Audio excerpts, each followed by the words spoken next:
হঠাৎ করে ব্রিটিশ একজন লয়ার এই যে টবি ক্যাডম্যান এটাকে নিয়ে কিন্তু একটু আলাপ আলোচনা হচ্ছে বাংলাদেশে। যদিও তাকে নিয়ে আলাপ আলোচনা নতুন না, এটা পুরনো ঘটনা, ওই 2015-16 সালের ঘটনা। এই টবি ক্যাডম্যানকে নিয়ে তখনও বেশ কথাবার্তা হচ্ছিল। ঘটনা হচ্ছে এই টবি ক্যাডম্যানটা কী তার কাজ, হঠাৎ করে সে আলোচনার কেন্দ্রবিন্দুতে কেন? ঘটনাটা হচ্ছে যে এর আগে ওই যে শেখ হাসিনার আমলে, ওই আওয়ামী লীগের আমলে ওই যে ট্রাইব্যুনাল তৈরি করা হয়েছিল 1971 সালে, যারা মানবতা বিরোধী অপরাধ করেছিল জামায়াতে ইসলামের কতগুলো যে নেতা, তো তাদেরকে এনে ওখানে বিচার টিচার করে তারপরে ফাঁসির রায় দেওয়া হয়েছিল এবং পরবর্তীতে তাদের ফাঁসির আদেশ হয়েছিল আমরা জানি। তখন এই জামায়াতে ইসলাম একটা কাজ করছিল, তাদের যে আসামি অর্থাৎ ওই যে মতিউর রহমান নিজামী, আলিয়া হাসান মুজাহিদ, এদেরকে বাঁচানোর জন্যে ব্রিটেন থেকে এই টবি ক্যাডম্যান এই লয়ারকে তারা হায়ার করেছিল। কিন্তু আওয়ামী লীগের আমলে টবি ক্যাডম্যানকে আওয়ামী লীগ কিন্তু বাংলাদেশে আসতে দেয় নাই, কিন্তু তারপরও সেই ব্রিটেনে বসেই কিন্তু টবি ক্যাডম্যান নানা রকম বুদ্ধি পরামর্শ, আইনি পরামর্শ দিয়েছিল এই জামায়াত ইসলামকে। কিন্তু তারপরেও ওই কোর্টে কোনো সুবিধা তেমন হয় নাই, তাদের ফাঁসির রায় হয় এবং অবশেষে ফাঁসির কাষ্ঠে তাদের মৃত্যু ঘটে। কি নির্মম পরিহাস! এখন এই অন্তর্বর্তীকালীন সরকারের সময়ে তাদেরই একেবারে 1 নম্বর মদতদাতা কারা? এই যে জামায়াত ইসলাম, তাই না? তো ওই হত্যার প্রতিশোধ হিসাবে, কারণ জামায়াত ইসলাম তো তাদের ওই নেতাদের যে ফাঁসি দেওয়া হয়েছিল এটাকে তো তারা মনে করে যে এইটা আওয়ামী লীগ প্রতিশোধ নিয়েছে। এখন তারই প্রতিশোধ নেওয়ার জন্য এখন অন্তর্বর্তীকালীন সরকারের পিছনে জামায়াত ইসলাম থেকে এই অন্তর্বর্তীকালীন সরকারকে দিয়ে সেই একই ট্রাইব্যুনালে এইবার শেখ হাসিনার বিচার করে তাকে কিন্তু ফাঁসি দেওয়ার প্ল্যান করছে। খেয়াল করে দেখেন, জামায়াত ইসলাম কিন্তু ক্ষমতায় নাই, কত চালাকেরা, তাই না? আমি এই জন্য মাঝে মাঝে বলি যে বাংলাদেশের রাজনীতিবিদদের কিন্তু এই জামায়াত ইসলামের কাছ থেকে অনেক কিছু শেখার আছে। জামায়াত ইসলামের রাজনীতিবিদরা একেবারে পাতায় পাতায় চলে, তারা ক্ষমতায় নাই, এই ক্ষমতায় কারা? অন্তর্বর্তীকালীন সরকার। এখন অন্তর্বর্তীকালীন সরকার যদি তাড়াহুড়া করে যদি কোনো বিচার টিচার করে শেখ হাসিনার যদি ফাঁসির রায় দেয়, যদিও তাকে ফাঁসি দিতে পারবে না, বাট যদি রায়ও দেয়, তাহলে দোষটা তো আর ওই জামাত ইসলামের উপর পড়বে না, দোষটা কার উপরে পড়বে? পড়বে অন্তর্বর্তীকালীন সরকার, এই মোহাম্মদ ইউনূসের ওপরে, তারপরে যে আইনমন্ত্রী আসিফ নজরুলের ওপরে, তাই না? বিপদ হলে পরে এরা কিন্তু বিপদে পড়বে। আওয়ামী লীগের রোশানলে পড়ে এরা বিভিন্ন জায়গায় হয়তো কোনো একদিন ভবিষ্যতে গণপিটুনির শিকার হতে পারে। এই আসিফ নজরুল, এই যে মোহাম্মদ ইউনূস সহ আরও অন্যান্য যে সমস্ত সমন্বয়ক আছে, এটাই আমার কাছে মনে হয়। এখানে তাহলে সাপও মরল, লাঠিও ভাঙব না, অর্থাৎ জামাত ইসলামের উপরে তো কোনো দোষ দেওয়া যাবে না, কারণ তারা তো আর ক্ষমতায় গিয়ে এই আওয়ামী লীগের নেতা কর্মী তো বটেই, শেখ হাসিনার বিচার করে নেই, তাই না? কত অদ্ভুত একটা ঘটনা। তো যাই হোক, সেটা ভিন্ন কথা। তো ওই 2015 সালের দিকে যখন এই যে বিচার আচার হচ্ছিল, তখন জামাত ইসলাম এই ব্রিটিশ লয়ার ইন্টারন্যাশনাল ক্রিমিনাল কোর্টে যার নাকি ব্যাপক অভিজ্ঞতা আছে, টবি ক্যাডম্যান, তাকে হায়ার করছিল। এবং মজার ব্যাপার হচ্ছে, এখন শেখ হাসিনাকে দোষী সাব্যস্ত করার জন্য এই টবি ক্যাডম্যানকে কিন্তু এই অন্তর্বর্তীকালীন সরকারের পক্ষ থেকে, আসলে জামাত ইসলামের পক্ষ থেকে হায়ার করে নিয়ে আসা হয়েছে এবং শেখ হাসিনার বিরুদ্ধে তাকে ব্যবহার করা হবে যাতে করে ওই শেখ হাসিনার ফাঁসি টাসি হয়। তো এখন কথা হচ্ছে যে তাহলে সমস্যাটা কোথায়? টবি ক্যাডম্যান, এই টবি ক্যাডম্যানটা কে? এখানেই আসলে রহস্য। টবি ক্যাডম্যান একজন কিন্তু ইহুদি। আপনারা নাম শুনে কিন্তু বুঝতে পারবেন, এই যে টবি, এই ধরনের নাম, বা ক্যাডম্যান, এই যে লাস্টে যে ম্যান ট্যান থাকে না, অর্থাৎ কোনো নামের লাস্টে ম্যান, স্টেইন এরকম যদি হয়, তাহলে বুঝবেন যে সে মানে 99% ক্ষেত্রে সে কিন্তু একজন ইহুদি।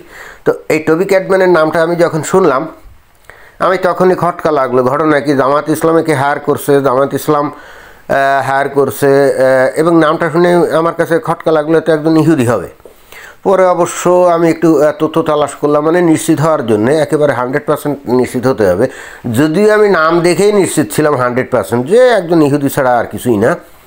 তো তারপরে আমি খোঁজ খবর তথ্য তল্লাশ নিলাম এবং দেখলাম যে হ্যাঁ, সে একজন জুইশ লয়ার এবং খুবই আন্তর্জাতিক মানের নাম করা, ওই যে ইন্টারন্যাশনাল ক্রিমিনাল কোর্ট সহ আরও বিভিন্ন জায়গায় সে এই ধরনের জায়গায়, এমনকি ইউএনের অনেক কেস কারবারে সে লড়াই টড়াই করছে, এই ফিল্ডে অত্যন্ত নাম করা। তো এখন প্রশ্ন হচ্ছে যে এই জামাত ইসলাম, যারা নাকি বাংলাদেশে ইসলামী শাসন কায়েম করার স্বপ্ন দেখে এবং যারা ইসলাম ছাড়া আর কিছুই বোঝে না, তো তারা হঠাৎ করে আর কোনো লোক খুঁজে পাইল না, ওই ইহুদিকে ভাড়া করলো তাদের পক্ষে আইনজীবী হিসাবে। কেন, কোনো মমিন মুসলমান কি দুনিয়াতে নাই? এই ধরাধামে এই পৃথিবীর কোনো জায়গায় কি মমিন মুসলমানরা কি একজন ভালো ব্যারিস্টার বা লয়ার নাই যে তাদের কাউকে এই জামাত ইসলামের চোখে পড়লো না? শেষমেশ গিয়ে চোখে পড়লো কাকে? একজন ইহুদিকে। আপনারা চিন্তা করে দেখেন, বাংলাদেশের মানুষ আপনারা, তাই না? এত খোঁজ খবর তো আর আপনারা রাখেন না। আপনারা টবি ক্যাডম্যান সোহোয়ার্ড ব্রিটেনের একজন লয়ার, ওই পর্যন্ত শেষ। কিন্তু কথা হচ্ছে সে তো একজন ইহুদি। এখন জামাত ইসলাম যারা নাকি বাংলাদেশে ইসলাম কায়েম করতে চায়, তারা কিভাবে একজন ইহুদিকে তাদের লয়ার হিসাবে নিয়োগ দিতে পারে? এটা কি ধর্মীয়ভাবে যায় বলেন? বাংলাদেশের মমিন মুসলমানরা তারা তো ইহুদিদেরকে ভয়ঙ্কর রকমভাবে ঘৃণা করে, এবং সেই হেতু জামাত ইসলামও তাদের রাজনৈতিক প্রচারণা ইহুদি বিদ্বেষী কথাবার্তা বলে, কি বলে না? বাট অবশেষে তাদের বিপদের সময়, তাদের প্রকৃত ঝামেলার সময়, আইনি সহায়তার সময় এখন একজন ইহুদির সাহায্য নিচ্ছে। এটা কি আল্লাহর সাথে বিশ্বাসঘাতকতা করা হলো না? এটা কি নবীর সানে বেয়াদবি করা হলো না?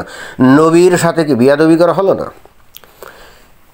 যে ইহুদিরা হলো মুসলমানদের জাত শত্রু, আপনি তো সেই ইহুদিদের কাছে গিয়ে সাহায্য চাইতে পারেন না।